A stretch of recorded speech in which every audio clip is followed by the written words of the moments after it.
প্রিয় বগুড়াবাসী, আসসালামু আলাইকুম। দূর থেকে দেখা যাচ্ছে মানুষের সমাগম। হ্যাঁ, ঠিক ধরেছেন। তো আজকে আমরা চলে আসছি বগুড়ার কাজী ফার্মে। এখানে অস্ট্রেলিয়ান গরু পালন করা হয় এবং দুধ বিক্রি করা হয়। সকাল থেকে সন্ধ্যা পর্যন্ত এখানে ভিড় লেগেই থাকে। খাঁটি গরুর দুধ নেওয়ার জন্য দর্শক এখানে ভিড় করে থাকে। বিশেষ করে বাজারে আপনারা 60 টাকা কেজি দুধ পাবেন, আর এখানে দুধ কিনতে আসলে আপনাদের 75 টাকা কেজি দুধ কিনতে হবে।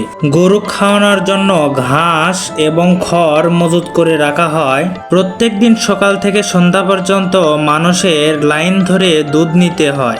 ছোট বড় মোট গরু মিলে এখানে প্রায় 400 গরু উৎপাদন করা হয় এবং সেখান থেকে দুধও উৎপাদন করা হয়। আপনারা চাইলে 10-20 কেজি দুধ একেবারে নিতে পারবেন বগুড়ার কাজী ফার্ম থেকে। তাই দেরি না করে চলে আসবেন বগুড়ার কাজী ফার্মে। ভিডিওটি ভালো লাগলে অবশ্যই লাইক, কমেন্ট, শেয়ার করে পাশে থাকবেন এবং আমাদের পেজটি ফলো করবেন।